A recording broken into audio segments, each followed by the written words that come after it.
Good afternoon and welcome to a seat at the sitting for February 2025. I'm Nate Kesmerick, Vice President and Director of the Practice Groups. As you've come to expect, our panel will dive into a preview and analysis of the upcoming oral arguments before the court, and then our experts will turn to audience questions. And we'll do it all in 90 minutes or less. The usual FedSoc program disclaimer applies. The Federal Society doesn't take any positions, and all views expressed during this webinar belong solely to our speakers. We are delighted today to have Austin Rogers join us to moderate this session. Austin is the Chief Civil Counsel for the Senate Judiciary Committee. Austin, there doesn't seem to be much going on the Hill these days. I hope you are finding ways to keep yourself busy. Yeah, not too much. Definitely been twiddling my thumbs the past few weeks. So, well, kidding aside, we are certainly grateful for your government service and for taking the time to lead today's discussion. Austin has dual graduate degrees in law and theology from Duke University.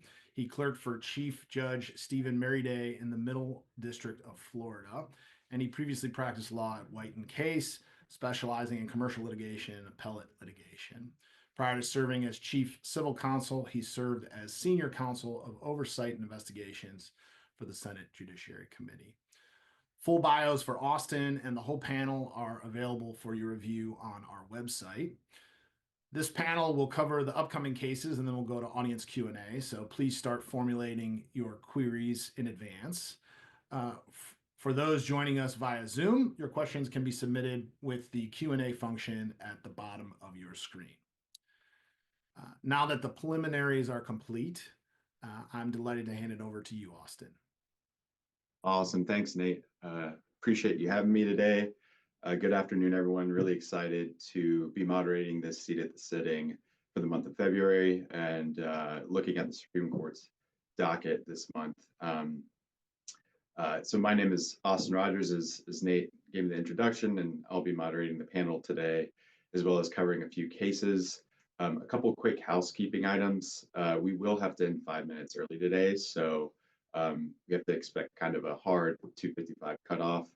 And in addition to that, this session will be more descriptive than anything, but to the extent that I sort of express my own opinions or editorialize or anything like that, those opinions are mine. And then in terms of how we'll proceed, I'm going to start by introducing our panelists.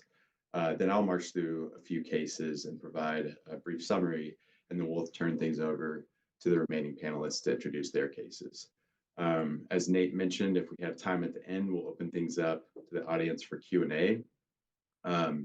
There is a distinction between the Q&A function and the chat feature, so please type your questions into the Q&A tab on your Zoom rather than the chat function. I'll do my best to field those as they arise.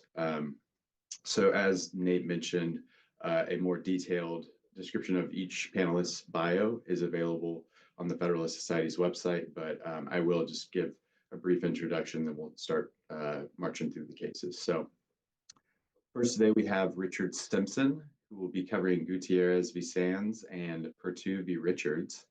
Mr. Simpson is a partner and deputy general counsel at Wiley Ryan, where he represents clients on a wide range of issues, including legal malpractice, insurance coverage, and general commercial litigation. Mr. Simpson has presented oral argument in the U.S. Supreme Court and several state Supreme Courts, as well as federal and state courts of appeals throughout the country. Mr. Simpson has handled many high-profile matters, including those involving high-level White House officials and members of Congress. He also served as an AUSA in the Southern District of New York.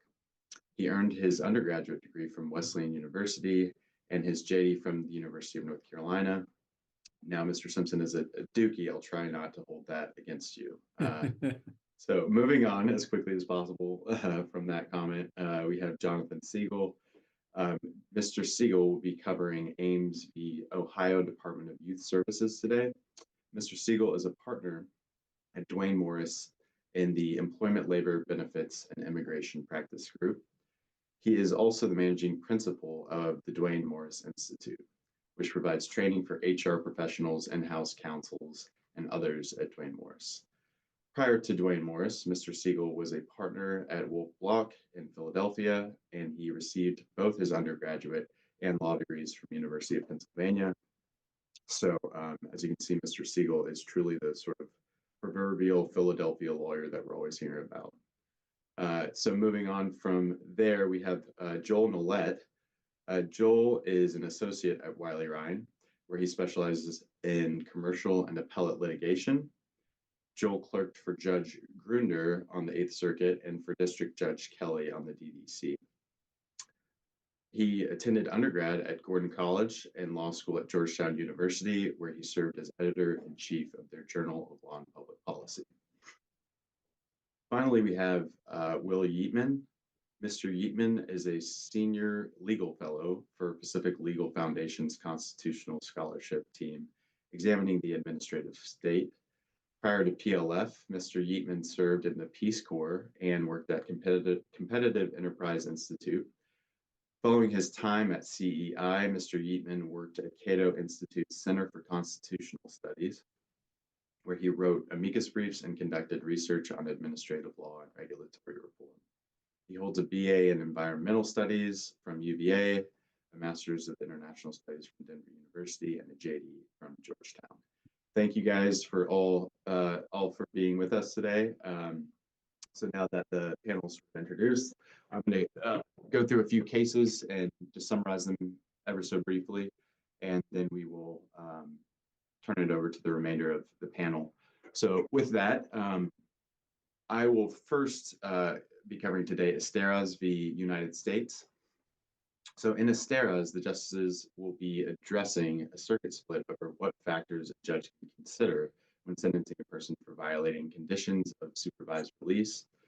In particular, they'll address whether a court may consider factors that the supervised release statute does not expressly mention. And so by way of brief factual background, in January of 2020, Edgardo Esteras began a 6-year term of supervised release following his imprisonment for drug trafficking offenses. And 3 years into his supervised release, his probation officer reported violations, including domestic violence and firearm possession. Now, the victim ended up requesting for the charges to be dropped, but at a violation hearing, District Judge Pearson found that Esteras had possessed a firearm while on supervised release. And so, concerned that previously lenient sentences had failed to deter the defendant, she imposed a 24-month prison sentence plus 3 years of supervised release, and that included everything from anger management to location monitoring, and it varied up from what the sentencing guidelines provide. So in issuing this decision, Judge Pearson considered certain statutory factors related to punishment, and that includes deterrence and public safety, and she acknowledged that some supervision conditions had both punitive and rehabilitative aspects. And so Mr. Esteras appealed this sentence and challenged his sentence on the ground that the district court relied on prohibited factors in sentencing him. So to that end, Mr. Esteras argued that Section 3583C and E create a divide between permitted and forbidden supervised release considerations. And according to Esteras, a district judge who considers the forbidden factors, and that includes, the seriousness of the offense, respect for the rule of law, just punishment for the offense, or the kinds of sentences available. So if a judge considers those forbidden factors, that necessarily imposes a procedurally unreasonable sentence.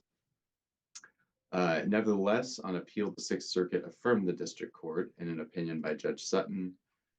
Relying on U.S. v. Lewis, Judge Sutton reasoned that Section 3583 gives courts considerable discretion over supervised release decisions after considering the listed factors. But Section 3583 never says that the court may only consider those factors. Judge Sutton also observed that the supposedly forbidden conditions that Esteras alludes to in Section 3553 overlap with those that are permitted, creating an unworkable standard if Esteras' bright line rules are followed.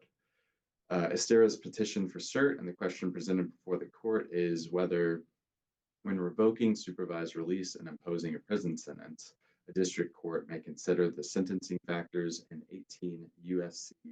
3553 A2A, namely the seriousness of the offense, promoting the respect for the law, and just punishment, even though these factors are not explicitly referenced in the supervised release statute.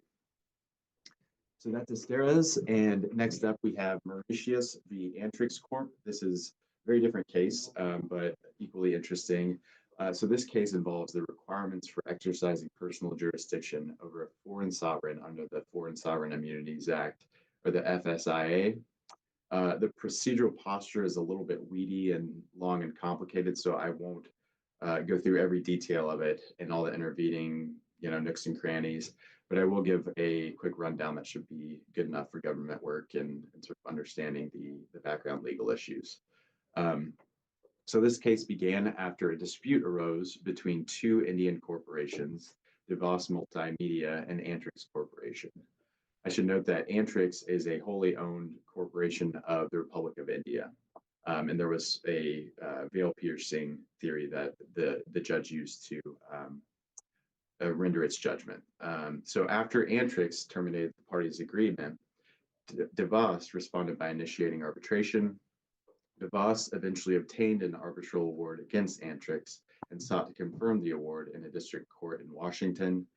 Although Antrix didn't contest whether service was proper or whether it was a foreign state under the FSIA, Antrix did challenge the court's personal jurisdiction. Relying on Ninth Circuit precedent in Gonzalez, it asserted that foreign states must be subject to a minimum contacts analysis under the Due Process Clause.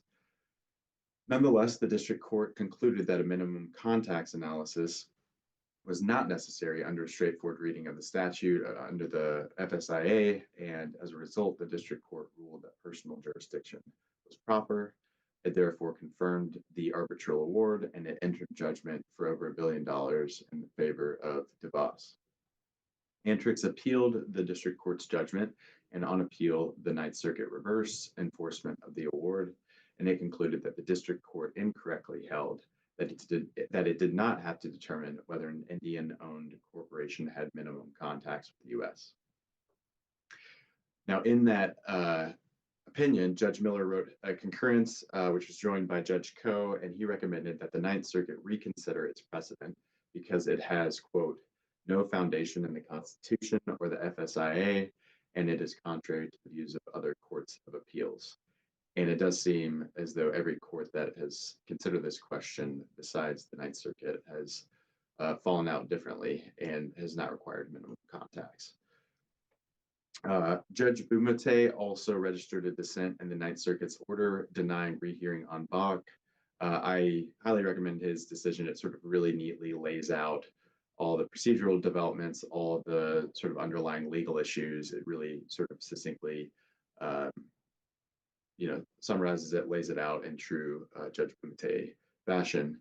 But there he argued that when subject matter jurisdiction and service are proper under the Foreign Sovereign Immunities Act, the district court, quote, shall have personal jurisdiction. So it's not this discretionary thing, or it doesn't require a minimum contacts analysis under international shoe. It's just automatic. The Supreme Court granted cert in October, and the petitioners argued that the Ninth Circuit's approach to the minimum contacts test conflicts with decisions from other circuits and with the straightforward language of 28 U.S.C. section 1330b.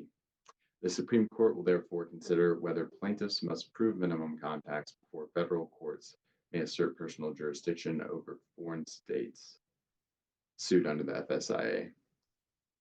I should note that saying yes to that question is a big deal for international arbitration. I used to practice in that area, and it just means that creditors of foreign sovereigns will have to clear additional hurdles before bringing cases under the FSIA.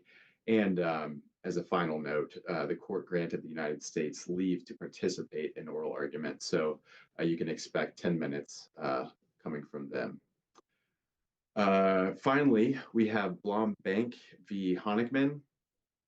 This case involves victims and families of Hamas terrorist attacks who sued Blom Bank for allegedly aiding Hamas by providing financial services to customers affiliated with the terrorist organization. The plaintiffs brought their case under the Anti-Terrorism Act as amended by JASTA, claiming that Blom Bank was liable for aiding and abetting terrorism through these financial services. The plaintiffs filed their initial complaint in January 2019, and after the plaintiffs declined to amend the complaint several times, the district court dismissed their complaint with prejudice for failure to state a claim. On appeal, the Second Circuit affirmed the dismissal, but clarified that the district court had applied the wrong legal standard for aiding and abetting liability.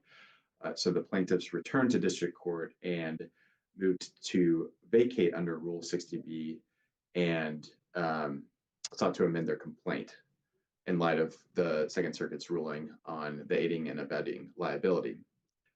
This allowed, Rule 60B-6 allows a party to seek relief from a final judgment for several reasons, but under subsection 6, it states, quote, any other reason that justifies relief. The district court denied their motion, observing that Rule 60B-6 requires extraordinary circumstances to reopen a final judgment. However, the Second Circuit reversed, ruling that district courts are, quote, required to consider Rule 60B finality and Rule 15A liberality in tandem when plaintiffs seek to reopen a judgment to file an amended complaint. Blom Bank petitioned for cert, and obviously the court granted it. That's why we're here. And at issue in this case is whether Rule 60B-6's stringent standard applies to a post-judgment request to vacate for the purpose of filing an amended complaint. So that is all I have by way of background on cases. I've blathered on long enough, and we've got an awesome panel slated to present on their cases. So first, we will move on to Mr. Simpson, who will be presenting on Gutierrez v. Saenz and Perttu v. Richards. Mr. Simpson, the floor is yours. Thank you, Austin. I'll talk first about the Perttu versus Richards case, and I should mention in the spirit of full disclosure that working with the University of North Carolina School of Law Supreme Court Clinic that Andy Hessick and I run, and also Wiley, we filed an amicus brief on behalf of the National Association of Counties and International Municipal Lawyers Association on behalf of petitioners. So we did have some involvement in this one. Normally, I'd suggest, Austin, that we have a bet on Duke Carolina basketball, but this year I think I won't do that.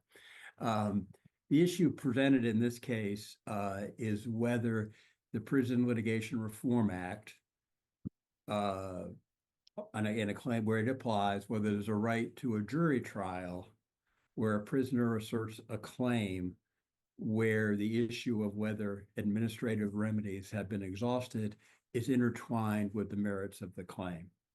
The PLRA, Prison Litigation Reform Act, was enacted to address what was really an overwhelming tide of prisoner cases. It imposed a very strict, no exceptions obligation to exhaust administrative remedies before bringing an action in federal court.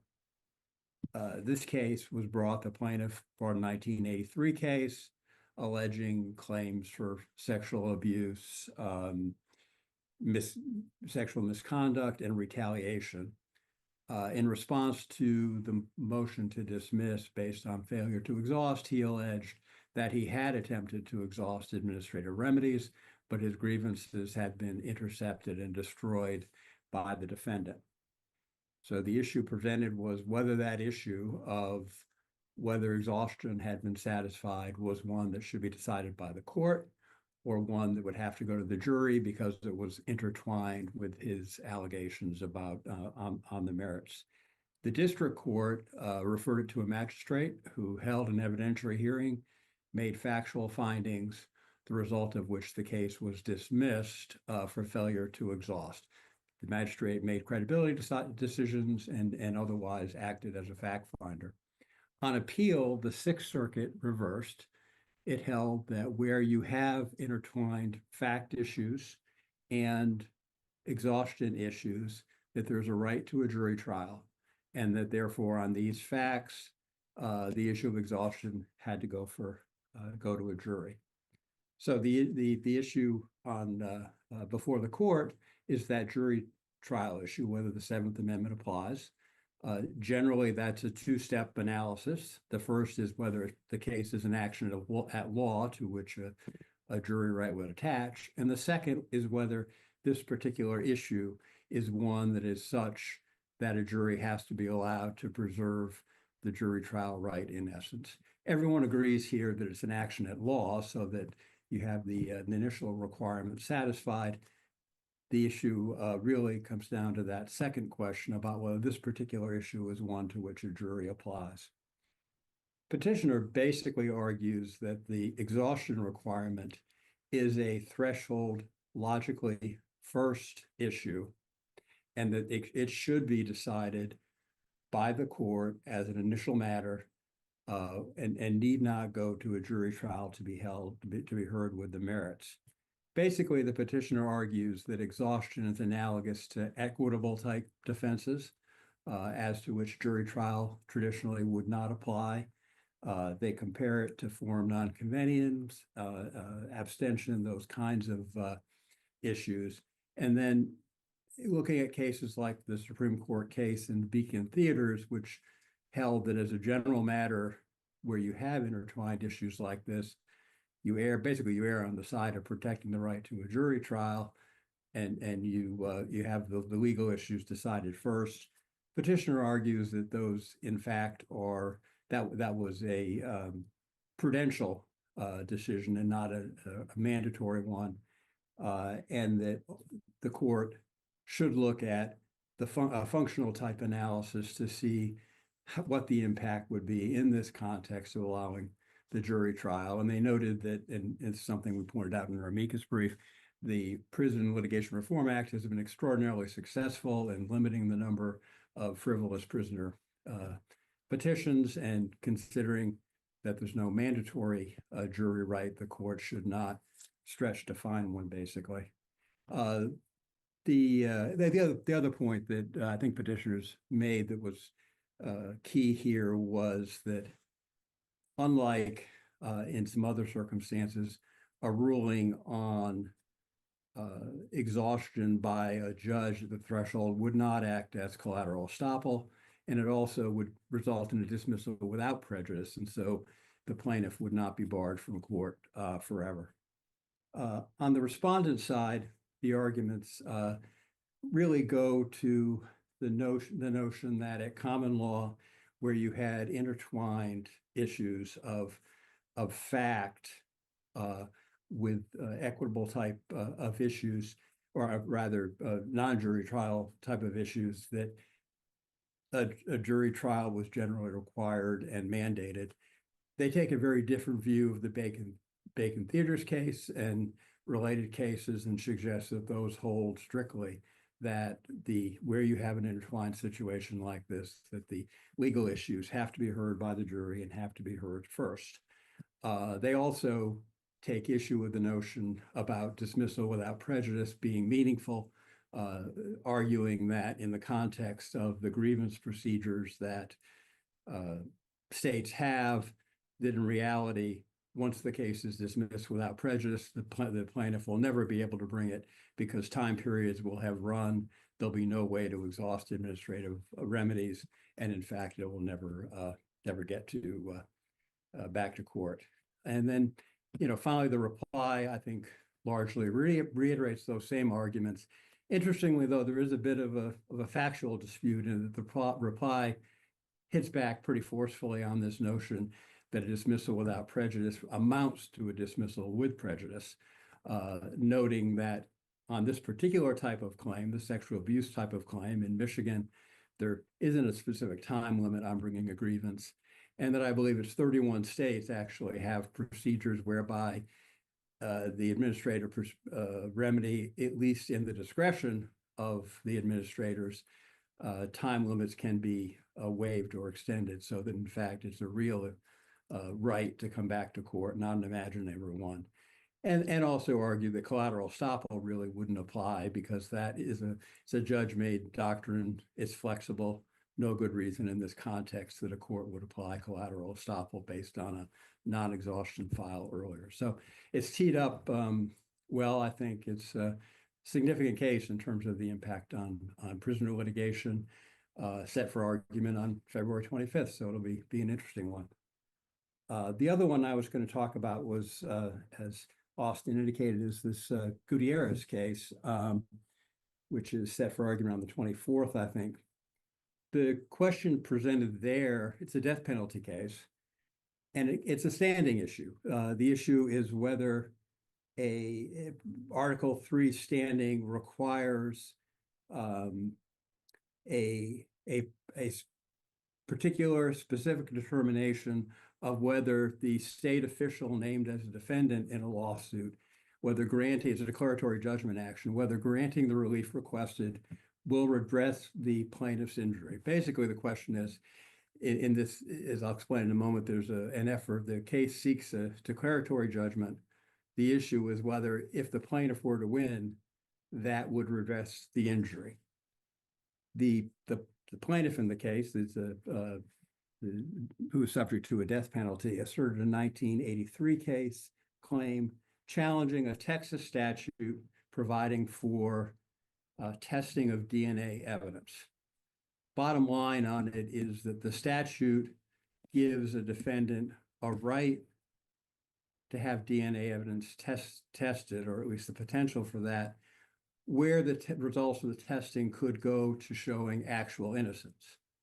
But it does not give a right to get testing where the evidence, DNA evidence, if it comes out the way the death penalty defendant is contending, would simply go to eligibility for the death penalty versus innocence. In this case, Mr. Gutierrez does not argue that the results of DNA testing would show he was innocent, but he does argue that the result would show that he was not eligible for the death penalty and instead should have been subject to a life imprisonment. Case has a very long history, several trips to the Texas Criminal Court of Appeals, and that's really kind of the essence of the current posture of the case. In the course of the back and forth within the Texas court system, there are statements and opinions by the Texas Court of Criminal Appeals to the effect that even if the DNA testing were done and came out as Mr. Gutierrez alleges it wouldn't change that he was eligible for the death penalty. That in fact, they refer to looking at the record evidence in his criminal trial and argue that if the testing came out as he contends, he still would have been eligible for the death penalty, and therefore, on that basis, he ought not to be entitled to require it. The district court in this case issued a declaratory judgment. It found this Texas statute unconstitutional, due process. Basically, the holding was that Texas has the statutes, Chapter 64, which is at issue, providing for a right to seek DNA testing. It also has a statute that allows a person in Mr. Gutierrez's position to challenge whether he is death eligible or not just actual innocence, seeking relief on that basis, and that by denying a right to get the testing, Texas was in effect denying the substantive right to seek review of death eligibility. On appeal, the Fifth Circuit reversed, and it held that holding that Gutierrez lacked standing. Basic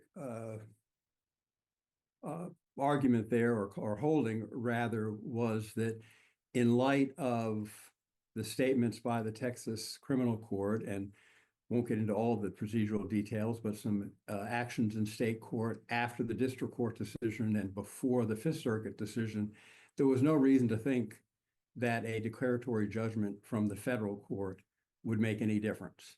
That even if the federal court were to hold that the statute were unconstitutional in prohibiting the plaintiff from obtaining DNA testing, it wouldn't change the outcome here because there were several other independently sufficient reasons that Gutierrez would not be entitled to the relief he was seeking, to having the testing done, sort of an independent state ground issue. So it's it's a death case, which makes it important in its own right. It also follows on the Reed case by the Supreme Court, which likewise involved the issue of how likely does it have to be, when is there standing to seek a declaratory judgment in this type of circumstance. It has, I think, a number of implications. The court has shown a lot of interest in recent years in standing questions, and this one really gets to the notion of to what extent should the court get in the business of deciding how likely or unlikely it is that the issuance of a judgment would change the result, when in fact the judgment is directed at the specific defendant who would be involved. It's not as though it's any kind of indirect theory. So that one, as I said, is set for February 24th, I believe, and should be an interesting argument. Excellent. Thank you so much, Mr. Simpson. I know you covered a lot of ground. Next up, we will have Jonathan Siegel, who will be presenting on Ames v. Ohio Department of Youth Services. Mr. Siegel, you are on mute. You would think it's my first time. Thank you, Austin, and it's a pleasure being with you all today.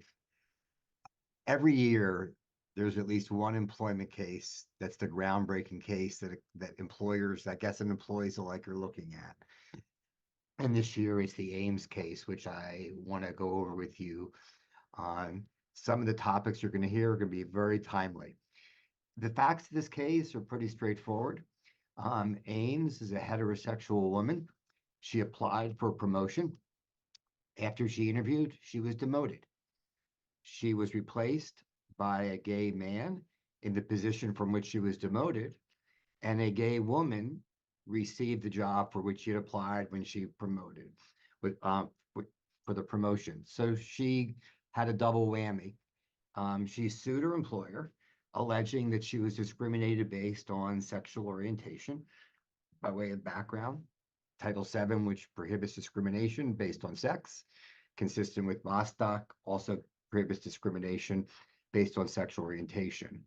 The case went up to the Court of Appeals, where it affirmed the grant of summary judgment for the employer. And why did the employer get summary judgment at the district court? And why did the Sixth Circuit appeal it? This is what's considered a reverse discrimination claim, a claim by a member of a majority group, a person white alleging race discrimination, a man alleging sex discrimination, someone heterosexual alleging sexual orientation discrimination. And in the Sixth Circuit, which the district court was required to follow, there's an extra requirement before someone can bring a claim, that you have to allege background circumstances, special circumstances. And here's why: because it would be, quote, the unusual employer who discriminates against the majority. And so when there's been in a number of circuits, two different standards. One, if you are the minority; the other suing if you are the majority, member of a majority group suing. And if it's a majority group member suing, there's this extra burden on background circumstances. Now, what does background circumstances mean? It may mean, one, the person who ultimately made a decision was a member of the minority group, or two, there's an allegation of pattern and practice discrimination against multiple members of the group. You need statistical evidence that can go back many, many years. The Sixth Circuit, the Seventh Circuit, the Eighth Circuit, the 10th Circuit, and the DC Circuit all have this heavier burden for what we call reverse discrimination claims. Third Circuit said nope, don't agree with it. 11th Circuit said nope. I think they probably said a little more eloquently than nope, but that was the bottom line. And the other circuits haven't ruled one way or another, but basically have not applied it. So In about 2/3 of the country, there isn't such a requirement, but yet it's still baked into some lawyer's thought process on what requirement must be met to bring a claim. Is it different for a minority than it is for a majority? And again, the Sixth Circuit decision now will be decided by the argument will be on February 26th. Can't wait to hear it and see what the Supreme Court does with the Sixth Circuit's per curiam decision. I feel torn at a moment because there's someone that represents employers in a given case. If my client's being sued, I kind of like the background circumstances requirement because it's an additional burden that someone suing needs to meet and may help weed out less than notorious cases. But if I try to look at this analytically, were I a judge, how I would look at it, I think this is a really relatively clear case. And any rule against my guessing where the court's going to go, I would think this will be at least a 7-2 decision where the Supreme Court overrules the Sixth Circuit and says, I'm not sure that the analysis of this case, which hinges on the premise that it would be unusual for an employer to discriminate against the majority, and therefore we need a higher burden. And I want to just give you a couple of thoughts if you're going to listen to the oral argument. These are the things that I'll be listening for. Number one, if you look at the plain text of Title VII, it says a covered individual cannot discriminate because of race, color, religion, sex, or national origin. If you take a textual approach to Title VII, then the background circumstances is an extra textual judicial creation, inconsistent with what one could argue the plain text of Title VII. So if the Supreme Court follows the text-based approach of Bostock, I don't think this additional burden can survive. There's another thing. So listen to some questions about the plain text. What else may the justices be looking at? Well, we're treating individuals differently based on their race in race discrimination cases. We're treating individuals differently based on sex in sex discrimination cases. Something about that doesn't quite feel right, but we don't have to just go on feelings. In the 2023 affirmative action case before the Supreme Court under Title VI, where the court effectively said no affirmative action based on race in higher education. I guess that wasn't the technical holding, but the effective holding. I've read that case about 5 times, and the meta message is race discrimination is discrimination regardless of the race being discriminated against. Well, I don't know how, I don't see justice as saying, well, I have that view under Title VI, but under Title VII, I have a different view of discrimination.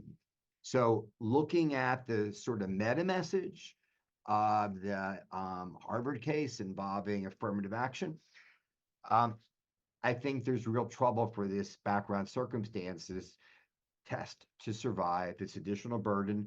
Look for questions, I believe, about how does that Supreme Court case under Title VI, how should it inform the analysis here? The third thing I'm sure everyone wants to know about the McDonnell-Douglas prima facie case standard in employment lawsuits. I know the reason I became a lawyer was my fondness for the standard, but let me just suggest that the background circumstance requirement in the shifting burdens kind of puts on the plaintiff early on a burden that should be later under a pretext analysis. Number 4 to look on, the unusual employer that would discriminate against the majority. Well, I got to ask you a question, who's the majority? At the time that some of these cases were coming out, people were wearing bell bottoms. It was a different world. Today, in a lot of workplaces, you'll see, let's look at gender for a moment, parity in numbers, women and men, in some cases more women than men. So does this notion of majority minority, is it in society? Is it in the workplace? If it's in the workplace, is it your employer or is it your division? I think of a client where the six in a particular area where the three senior people are women, and then one row down, three of the six, three women, three men. This idea of a heavier standard for a man than a woman there doesn't really fit on that workplace. So I think there's a question on looking at modern workplaces. And then if we look at modern workplaces, does that mean if there are more women than men or an equal number of women than men, that now we should put a higher burden on women in that workplace when people bring claims? Begins to feel untenable to me. And then the last thing I want to mention in questions, I think maybe people have heard a little bit about DEI of recent, or just a little bit. We got to look at the zeitgeist of this case. You think of the president's executive order, which I understand doesn't make DEI unlawful in the private sector, but reinforces there can be no illegal DEI in the private sector. And that includes no quotas, no set-asides, no preferences. I forgot to say includes, but it's not limited to, but includes no preferences. Good DEI programs do not have preferences based on race or based on sex. But there are some programs, and they're not good ones, they're not legal ones, that do. And how does that all fit into this context? Will the Supreme Court raise the issue of DEI? Will the court say that the DEI zeitgeist requires a change in the standard? As I said at the outset, I understand why the respondent will say, let's hold with the standard. It's well established. It's consistent with blah, blah, blah. But the bottom line is there are a lot of reasons to believe that the Supreme Court will overturn the background circumstances requirement. It's only a requirement, as I said, in some circuits, but I think I'll say this for later, if the court, as I believe will, and I'll be excited to see if any of the issues I think they talk about, they in fact question about. I think it's going to send another shockwave in the employment system with regard to what is discrimination, who can bring claims, and how does that relate to DEI. I'll take a breath. Awesome. Thank you so much, Mr. Siegel. I want to remind the audience that as questions arise, feel free to drop them into the Q&A tab, and we'll do our best to field them. I know as Mr. Siegel was talking, a lot of questions arose from me, but you guys don't want to hear us nerd out about employment law all day, so just encourage you to drop those as they come up for you. So next, we will move on to Joel Nolet, who will be covering a rather exciting case. Not that the others weren't, but he will be covering Smith & Wesson brands v. Estados Unidos Mexicanos. Joel, the floor is yours. Thank you so much. It's great to be here and great to talk on this very interesting case. So just a table set. This case presents two questions under the Protection of Lawful Commerce in Arms Act, the PLCAA, or the Act. I'll just refer to it. The Act was passed in 2005 in the wake of a number of typically government plaintiff lawsuits that were brought against members of the firearms industry, seeking, generally asserting common law claims like negligence or design defect or what have you, and trying to hold them liable for their kind of run-of-the-mill ordinary business decisions with respect to the design, marketing, distribution, sale, et cetera, of firearms. And so Congress, looking at this, deemed that this was an attempt of regulation by lawsuit, and it was trying to make an end run around the very, very robust regulatory regime in place at both the federal and state levels with respect to firearms and firearm manufacture and distribution. And so they passed this law. This law, in a nutshell, prohibits exactly those sorts of lawsuits, almost by name, identifying some of them, at least in some of the House reports and whatnot. But it doesn't absolutely prohibit all such lawsuits. It does contain very, very limited carve-outs, one of which is referred to as the predicate exception. So this predicate exception, again, in a nutshell, says that, okay, yes, normally any such suits based upon common law theories against gun manufacturers are barred, but if you can establish that the gun manufacturer was involved in some sort of violation of a predicate, a predicate law that the gun manufacturer was involved in violating, and the violation of that law was the proximate cause of the plaintiff's claimed injury, those sorts of suits could nevertheless proceed, notwithstanding the general bar. So we have that predicate exception that was enacted in 2005. Fast forward to 2021 to get to this case, which is the nation of Mexico files a lawsuit, and it's in the District of Massachusetts, bringing a number of common law claims as well as a few state unfair trade practices statutes, but primarily common law claims like negligence and design defect and whatnot, against a number of gun manufacturers as well as a gun wholesaler, and seeking to hold them liable, and relying on this predicate exception, saying that the gun manufacturers had aided and abetted the illegal sale of firearms to individuals who would then, in the United States, would then smuggle them over the border to Mexico. Those guns would then end up in the hands of Mexican cartels. The Mexican cartels would then use those guns to perpetrate all sorts of acts of violence, and that harmed the government of Mexico in various ways, both direct and indirect, between sort of general costs incurred to police all that, and some direct costs as well.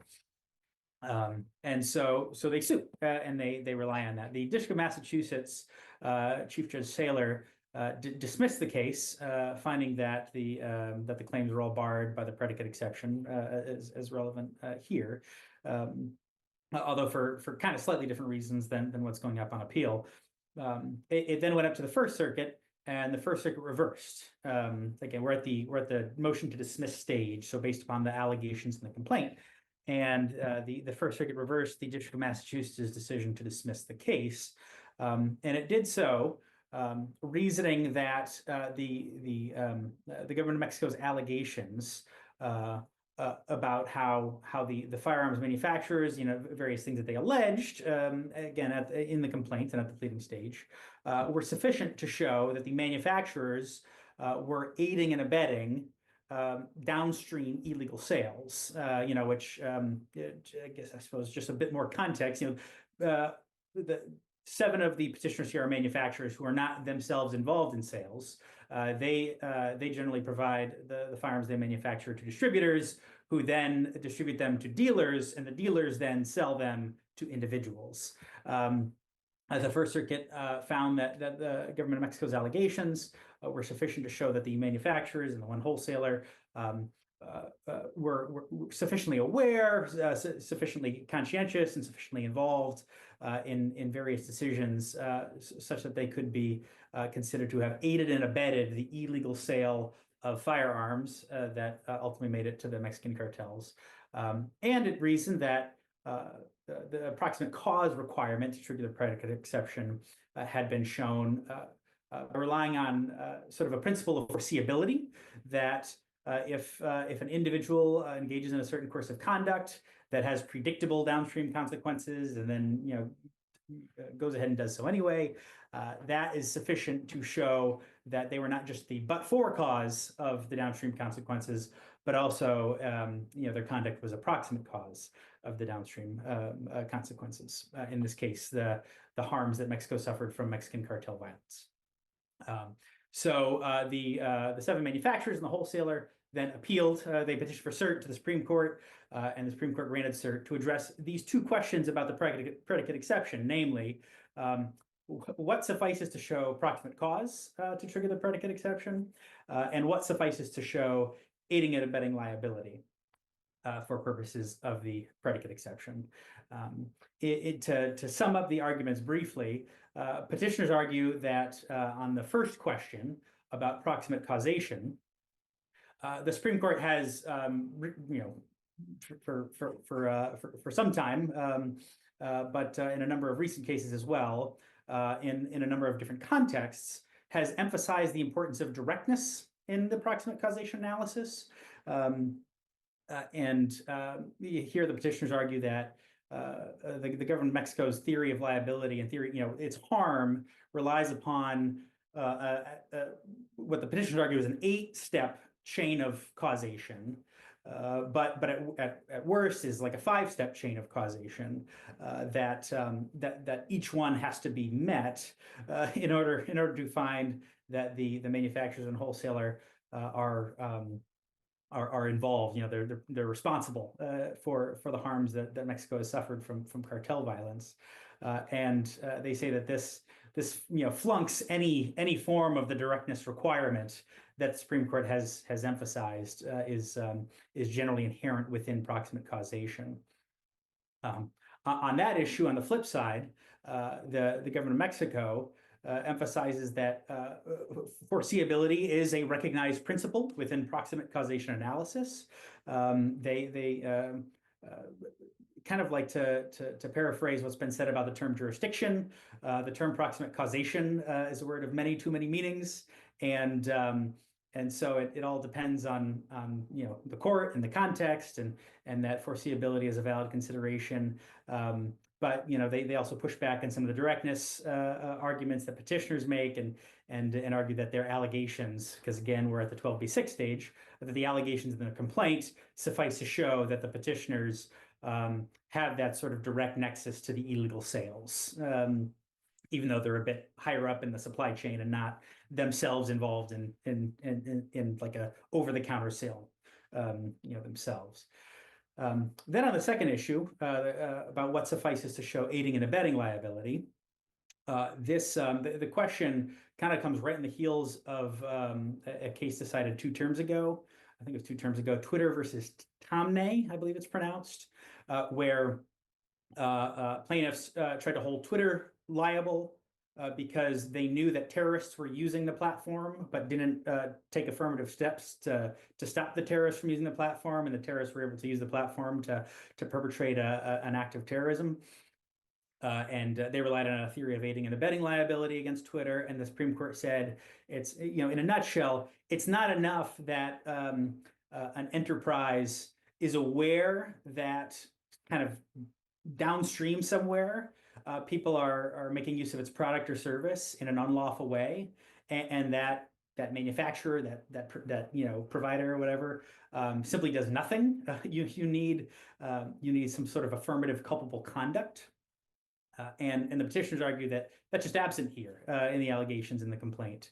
That what Mexico is ultimately complaining about is the design, distribution, and marketing decisions that they have been doing for decades, and are relying on the fact that the petitioners have awareness that some of their firearms are ending up at the hands of the Mexican cartels, and that they are not doing enough to prevent that from happening. Through various ostensible steps that they allegedly could take to try to prevent that from happening. And so the petitioners are saying this is just Twitter versus Tomnay redux. The court has basically just already decided this case, and what's alleged does not satisfy aiding and abetting liability. The government of Mexico, on the other hand, relies on this direct sales case, which is from the 1940s, but and it I believe it was mentioned in the Twitter case, not overruled though, as just one example where you can have aiding and abetting liability in this sort of context, where a manufacturer who is not themselves directly engaged in the unlawful conduct, and is just sort of ordinary, otherwise operating in the ordinary course of business, the manufacturer could be found to have aided and abetted downstream criminal misconduct, where the manufacturer has sufficient knowledge and some kind of involvement in the underlying criminal misconduct.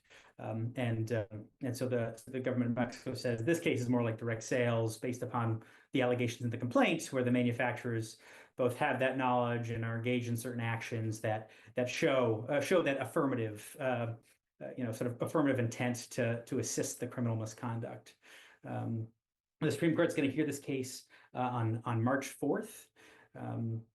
I mentioned that this case is at the pleading stage. Just as kind of a bit of color on the cert grant. The First Circuit again reversed the grant of a motion to dismiss, and the First Circuit opinion did have a few lines in there that kind of emphasized that the holding was narrow. It was only about the allegations of the complaint and at the pleading stage, and of course plaintiffs are going to have to support their allegations with evidence to prove it up, and no opinion was being expressed on the merits of all that. The Supreme Court nevertheless took the case. I think there are a number of reasons why it did. Of course, you have a foreign sovereign who is actively pursuing litigation against domestic companies. In a context that implicates a constitutional right, but the fact that the court took the case despite sort of the emphasis on it being in a early posture, again, reading tea leaves is hazardous, but it does suggest that the government of Mexico's claims might not fare too well, though we will find out soon enough here on March 4th. Awesome. Thank you so much, Joel. Very fascinating. Moving on to the next case, Will Yeatman will be presenting on Nuclear Regulatory Commission v. Texas. Will, you're up. Thank you, Austin. All right. To understand Nuclear Regulatory Commission v. Texas, you got to understand the backstory. So I'm going to start there and go through it briefly. The average nuclear power plant produces 1,500 tons every year of spent fuel. This is known colloquially as nuclear waste. The material is highly radioactive and remains so for thousands of years. Now, the question of how to store this nuclear waste has roiled policymakers for more than 50 years. The resultant disarray led directly to NRC v. Texas. Here's the history. Plan A. In the beginning, the government's plan was to reprocess or recycle nuclear waste. It was official government policy from the 50s to the 70s to pursue this reprocessing. It's a chemical process by which the spent fuel is reconditioned into usable fuel. Congress spent at least $3.5 billion to advance reprocessing in what proved to be a boondoggle. And ultimately in 1979, President Carter pulled the plug on the program. So Plan A, it failed. Congress then turned to Plan B. Instead of recycling nuclear waste, the new plan was to store it permanently in a single geologic repository. So no doubt most listeners or most viewers have heard of Yucca Mountain in Nevada. So that was Congress's Plan B. Congress passed two statutes in the 80s, in 82 and 87, and spent at least $15 billion to build the Yucca Mountain repository. Ultimately, however, it was all for naught. Early in his second term, President Obama pulled the plug on the Yucca Mountain repository. And that's where we've been ever since. So to sort of review the scorecard, we wasted decades, the government did, and about $20 billion on plans A and B. That was reprocessing, then Yucca Mountain to deal with spent nuclear fuel, aka nuclear waste. Congress has yet to provide a Plan C. So meanwhile, the entire time, this fuel, this spent nuclear fuel, this waste, it has been stored at the power plants, both existing power plants or power plants that are operating and ones that have been decommissioned. There are currently 86,000 tons of the stuff, and it's growing at about 800 tons a year. All right, so it's a multi-decadal debacle, and it led directly to NRC v. Texas. So how so? After Yucca's failure, NRC went ahead and drew up a Plan C. I mean, again, Congress had not weighed in. Specifically, the agency turned to what is known as consolidated interim storage. All right, the idea here was to license private companies to store this spent fuel regionally at a shorter time scale than Yucca Mountain. So again, Yucca Mountain centralized. It was going to have all of the waste, 75,000 tons, owned by the federal government. NRC after Yucca turns to private operation, more regional, decentralized scale on a shorter time frame. Instead of permanency, we're talking 40 to 120 years. All right. Now, under this Plan C, the NRC has issued 2 licenses. One was issued in 2021 for a facility operated by a company known as Interim Storage Partners in Andrews County, Texas. This is the license that is at issue in NRC v. Texas. I give such a long backstory here because this history is critical for understanding the legal controversy at hand. Congress, for decades, legislated under the misapprehension that this nuclear waste would be either recycled or stored at Yucca Mountain, and neither happened. All right. The result is this regulatory mess. All right. In terms of statutory interpretation, we're accustomed. We learn in law school about how statutory interpretation gets difficult when the statute, when the law runs out. Here, the law ran smack into a dead end. So it's an uncertain situation. In practice, what does this mean? It means that the NRC's Enabling Act is silent on the question of storage. So when the NRC adopts this Plan C, this consolidated interim storage, it is doing so largely in a statutory vacuum. All right. In the absence of clear statutory authority, NRC justifies its actions by taking 3 catch-all provisions in its primary enabling statute, the Atomic Energy Act, takes these 3 catch-all provisions, sort of merges them together in order to create the requisite authority. All right.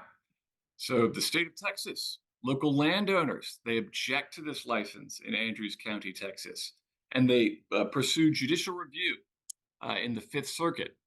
They brought ultra vires and major questions claims. I mean, in essence, they say the statute doesn't authorize this, the statute forbids this. To the extent the statute doesn't forbid this, Congress has to be clear. I mean, this is a major policy, and the agency is undertaking it based on this Frankenstein interpretation. That's their words, not mine. And they mean by that the cobbling together of these provisions. All right. So ultimately, before the Fifth Circuit, a 3-judge panel sided with the challengers. They held that the Nuclear Regulatory Commission lacks statutory authority for this Plan C regime for the storage of spent nuclear fuel.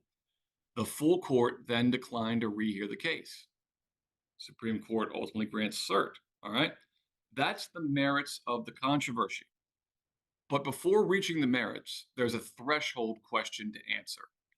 The government, specifically, the government disputes the court's jurisdiction to hear the case. So what are we getting at here? This is a Hobbs Act issue.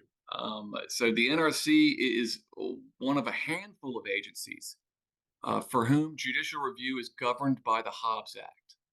Now, under the Hobbs Act, only a party aggrieved may petition for judicial review. And everyone agrees, so both parties agree, there's consensus, that to be a party aggrieved and thereby achieve judicial review under the Hobbs Act, one must have participated in the underlying proceeding. Well, where the parties disagree, where the disagreement lies, is how much participation is required to qualify as a party aggrieved under the Hobbs Act and thereby get your foot in the door. Now, Texas argues, and the Fifth Circuit agreed, that the Hobbs Act's jurisdictional limitation can be met with a functional approach. That is to say, in essence, as long as the regulated party notifies the agency of its concerns, then it has met this threshold for participation. All right. Texas, in the underlying proceeding, had participated via comments and a letter to the agency. All right. So the NRC disagrees. According to the NRC, only formal participation in its underlying proceedings and its underlying licensing proceeding suffices for jurisdiction under the Hobbs Act. Two circuit courts, the 10th Circuit and the DC Circuit, agree with the NRC. Here, Texas did not attempt to intervene in the underlying licensing proceeding. So, according to the NRC, it is not afforded the right to judicial review. The court does not have jurisdiction.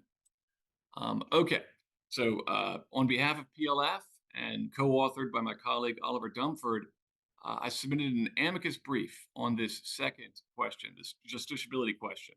And to be clear, I did them out of order just because I thought it would be easier to explain. As I see it, the government has to be wrong. Again, the government says on the Hobbs Act that only a party who formally participates in the underlying licensing proceeding is authorized to petition for judicial review. Well, here's the problem.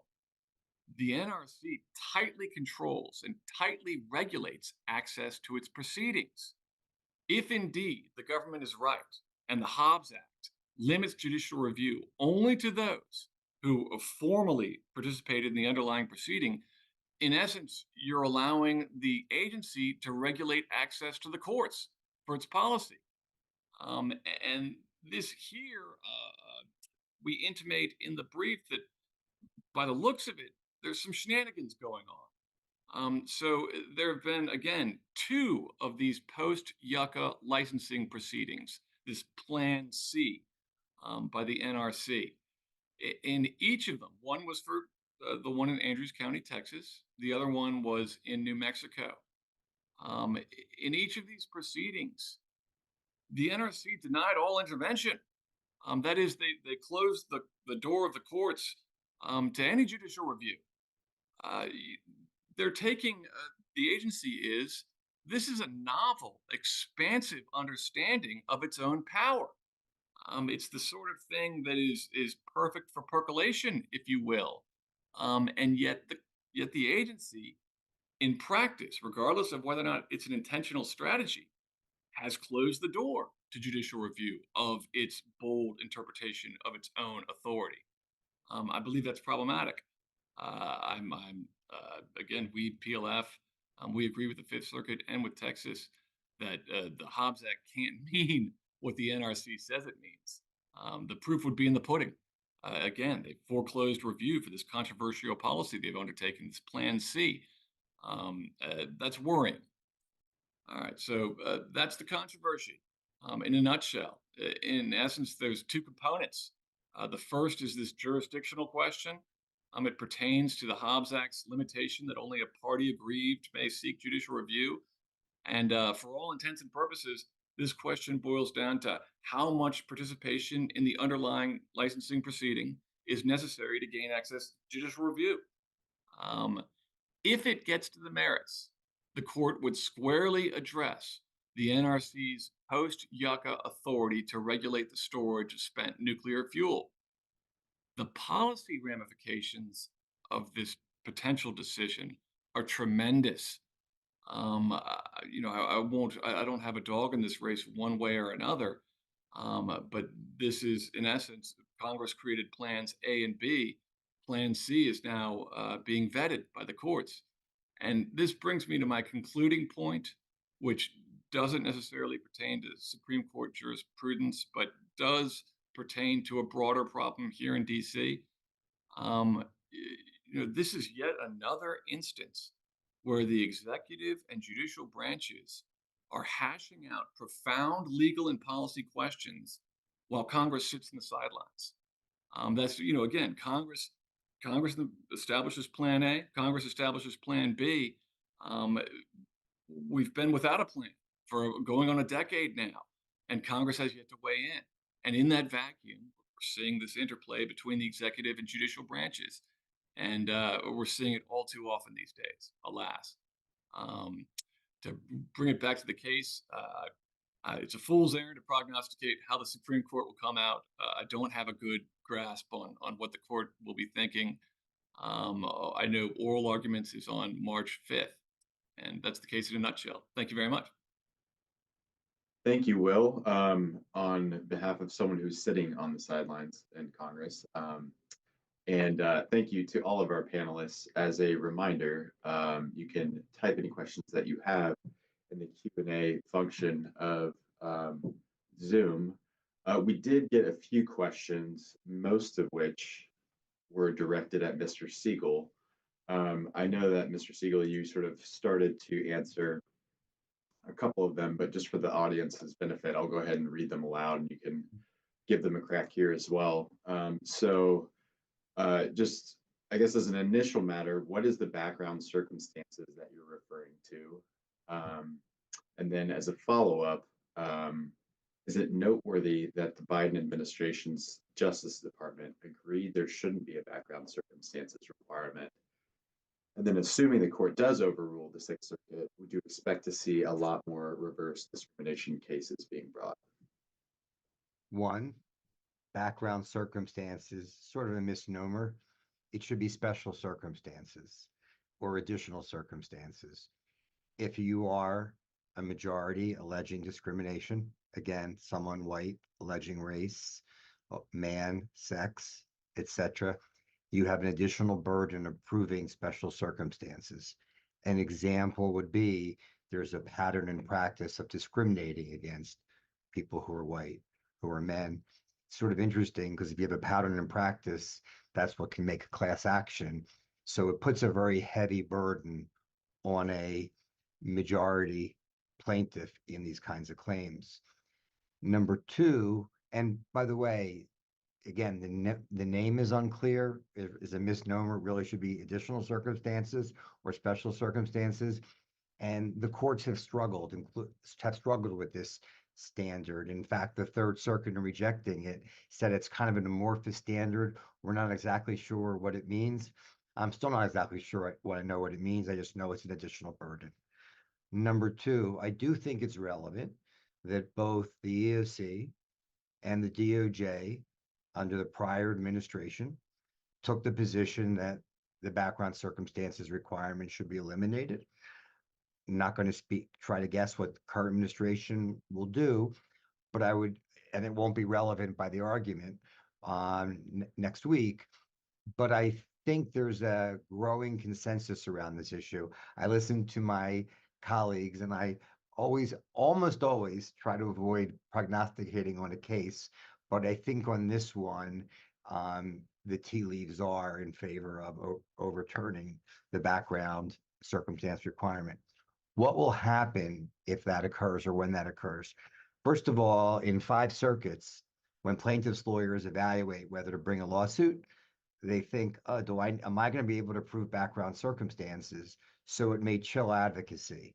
When that requirement is gone, I think you're going to see an increase of reverse discrimination claims in those circuits where the requirement now exists, 6, 7, 8, 10, DC, if I have it right. On a broader level, let's take the first, the second, the fourth, the fifth, where there's not such a requirement. If the Supreme Court strikes it down, it theoretically, it has no impact. But in reality, it does, because you're going to be reading a lot, hearing a lot about reverse discrimination. And when the media picks up an issue, whether it be Me Too, DEI, here reverse discrimination, it'll alert people to their rights. And I think we're going to see more claims. So I anticipate more claims in this area, I guess beyond the scope for today, but employers, prevention, and that starts with training. Thank you, Mr. Siegel. We have another question. As you can tell, discrimination, DEI is a hot topic right now, so it appears to be for you again. And can having a company-wide DEI program itself be considered to, quote, support the suspicion that the defendant is that unusual employer who discriminates against the majority, end quote? Am I allowed to give the annoying lawyer answer? It depends. It's a great question, Matthew. It would have to be, no, I don't think having a DEI program itself would establish that the employer is not the unusual employer who would discriminate, because good DEI programs don't discriminate. But it might be a preliminary issue. Does this DEI program discriminate? And if it does, then that could be a background circumstance. That's a little bit of a lawyer's answer relative to the line that's drawn between lawful DEI and unlawful DEI, which employers are navigating every day as to comply with the law before, which hasn't changed, the executive order and the potential for criminal penalties, that has changed. I do think the construct or the time we're living in, where DEI is in play in so many companies, does make the notion of an unusual employer who discriminates feel a little outdated. But I also want to be clear, I know a lot of employers that have programs that don't discriminate. Thank you, Mr. Siegel. Those are all the questions that I see for today. Gentlemen, shooting from the hip, any questions for each other? Oh, can Right, I I ask a don't think, question of Jonathan? sure thing. Hey, Jonathan, how many do you have any idea what percentage, what portion of cases of these Title VII anti-discrimination cases are reverse discrimination cases? I didn't even know that existed. Like that sort of blows my mind. Well, it's interesting, Will, you say that, because when people hear this and it will make the national news, they'll say, oh, I didn't know that. Maybe I was discriminated because, and we're going to see more claims, some with merit, some without. The last time I looked at EOC statistics, it's about 20% of the sex claims are by men, about 20% by individuals who are white. We're beginning to see more intersectional claims. I've had a few in my practice where clients have been sued for intersectional, the white man, alleging race and sex discrimination. And in some of these cases, this is where the training becomes so important. It's not that someone sees is challenging an adverse action. And what are they using as evidence? A decision was made to promote someone, and an executive said, oh no, not another white man. And then that white man that hears it loses his job and says, there's a culture of hostility, and this evidence comes in. And I'm not an expert on 403B, but there's going to be a fight over whether it's a stray remark or it's relevant. But I mention that because I really do believe that training managers, on Will, your point, the law covers women and men alike, individuals of all races, etc. No preferences can be given. And the caution on stray remarks, whatever the expression is about loose lips and ships, something to that effect. Thank you. Excellent. Yeah, excellent. Well, unless there are any additional questions, that's all we have for today. We covered everything from discrimination to civil procedure, guns, nuclear waste, the death penalty. So fascinating topics. We did it in fewer than 90 minutes. Thank you so much to the panelists. And on behalf of the Federalist Society, thank you to everyone who tuned in. Appreciate everyone's time, and we are adjourned.